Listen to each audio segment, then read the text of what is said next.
warahmatullahi wabarakatuh. Perkenalkan, nama saya Ika Rifkatul Hasanah, Prodi Agroteknologi NIM 016 kelas A.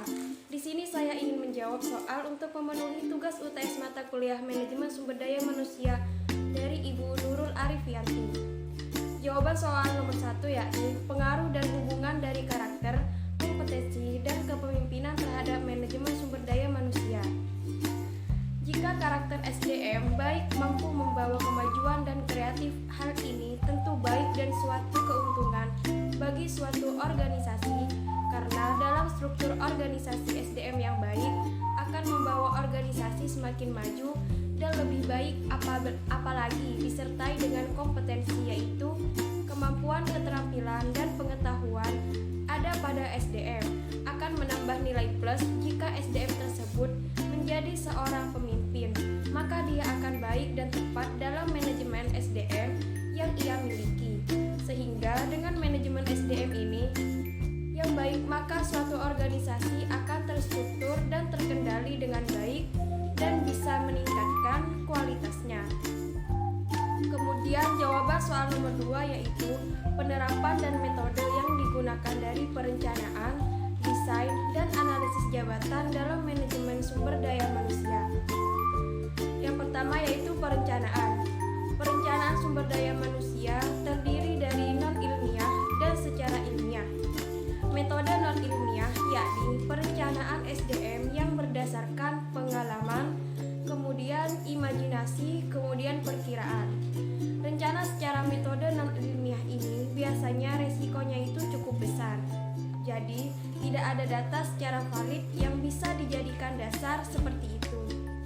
Sedangkan pada metode ilmiah, perencanaan berdasarkan hasil analisis baik itu gabungan dari data informasi, peramalan, dan itu sudah ada dasarnya.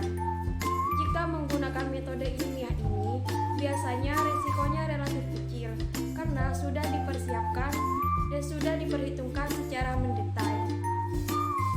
Penerapan perencanaan sebaiknya melakukan riset atau penelitian, tetapkan tujuan bisnis, buatlah profil perusahaan, catat seluruh pemasukan dan pengeluaran, dan mempunyai rencana pemasaran. Kemudian, desain.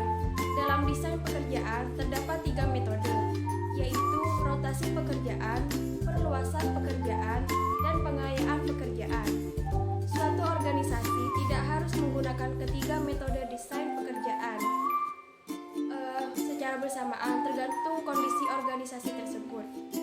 Kemudian analisis jabatan. Analisis jabatan merupakan dasar untuk meningkatkan produktivitas organisasi. Oleh karena itu, analisis jabatan perlu mendapatkan metode-metode baru yang lebih inovatif. Di antaranya, metode kombinasi analisis jabatan. Metode ini menggabungkan pendekatan yang berorientasi pada tugas dan berorientasi pada pekerja. Metode ini berasal dari metode analisis jabatan fungsional. Kemudian kuesioner desain jabatan yang multimetode. Metode ini merupakan suatu alat yang digunakan untuk mendesain pekerjaan. Kemudian terdapat kuesioner kesesuaian jabatan. Metode ini didesain sebagai suatu metode analisis jabatan yang terutama dipakai dalam mengembangkan instrumen seleksi pegawai. Penerapan analisis jabatan sebaiknya disesuaikan dengan kualifikasi yang telah ditentukan dengan cara memperbaiki sistem analisis jabatan, baik yang menyangkut persyaratan jabatan maupun uraian pekerjaan. Kemudian jawaban yang terakhir yaitu soal nomor 3 adalah rekrutmen. Tujuan rekrutmen adalah menyediakan sekumpulan calon tenaga kerja atau karyawan yang memenuhi syarat agar konsisten dengan strategi, wawasan, dan nilai perusahaan untuk membantu mengurangi kemungkinan keluarnya karyawan yang belum lama bekerja, untuk mengkoordinasikan upaya perekrutan dengan program seleksi dan pelatihan untuk memenuhi tanggung jawab perusahaan dalam upaya menciptakan kesempatan kerja. Sumber internal rekrutmen terdiri dari satu, transfer atau biasa dikenal dengan istilah mutasi. Organisasi memindahkan tenaga kerja dari suatu bidang ke bidang lain namun dengan jenjang yang sama. Kedua, promosi atau penaikan status jenjang atau jabatan dari tenaga kerja yang dianggap pantas untuk menduduki jabatan yang lebih tinggi. Kemudian yang ketiga adalah reemploying atau tindakan organisasi untuk mempekerjakan kembali mantan tenaga kerja. Ini juga masuk dalam rekrutmen intern karena mantan tenaga kerja sudah pasti berpengalaman dan lebih dikenal dalam lingkup organisasi. Kemudian terdapat sumber eksternal rekrutmen yang terdiri dari satu, perekrutan skala lingkungan, di mana lowongan pekerjaan disajikan pada papan pengumuman di luar gedung sekitar perusahaan. Kedua adalah iklan. Ini adalah sumber eksternal yang paling sering dilakukan perusahaan dan bersifat wajib. Keuntungan terbesar dari iklan adalah bisa menjangkau masyarakat luas dan calon pelamar yang tersebar dapat memperoleh informasi dari iklan. Kemudian yang ketiga, pertukaran tenaga kerja. Ada pertukaran tenaga kerja yang dijalankan oleh pemerintah maupun yang dilakukan atas kerjasama antar perusahaan. Namun, biasanya cara ini terjadi pada instansi pemerintah. Yang keempat, agen tenaga kerja. Agen tenaga kerja ada organisasi profesional tertentu yang bergerak di bidang perekrutan dan pekerjaan orang. Agen-agen ini biasanya menamakan diri sebagai perusahaan konsultan SDM.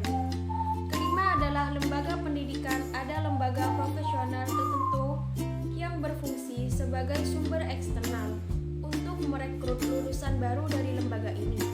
Perekrutan semacam ini dilakukan melalui institusi pendidikan atau sering disebut sebagai perekrutan kampus. Yang keenam adalah rekomendasi. Biasanya cara ini dilakukan perusahaan dengan mendengarkan usulan dari tenaga kerjanya tentang orang yang pantas untuk dipekerjakan dalam perusahaan. Yang ketujuh, kontraktor tenaga kerja. Sering juga disebut dengan perusahaan outsourcing atau perusahaan yang mengadakan perekrutan dan memasok tenaga kerja ke perusahaan yang membutuhkan. Kemudian, keunggulan dan kelemahan dari sumber rekrutmen tersebut. Keunggulan dari sumber internal yaitu memberikan motivasi dan komitmen yang lebih besar untuk kinerja yang lebih baik.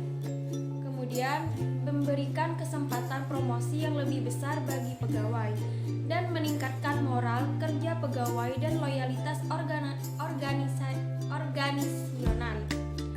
Kemudian kelemahan dari internal yaitu terjadinya subjektivitas dalam pegawai yang tidak terpilih merasa kalah dan kemungkinan demotivasi, tidak punya wawasan yang baru. Kemudian sumber eksternal, keunggulannya yaitu memberikan ide dan pandangan baru, tidak banyak mengubah perubahan organisasional yang ada sekarang, dan dapat menambah aset pengetahuan organisasi. Kemudian kelemahan dari eksternal ini yaitu tidak ada informasi yang tersedia mengenai individu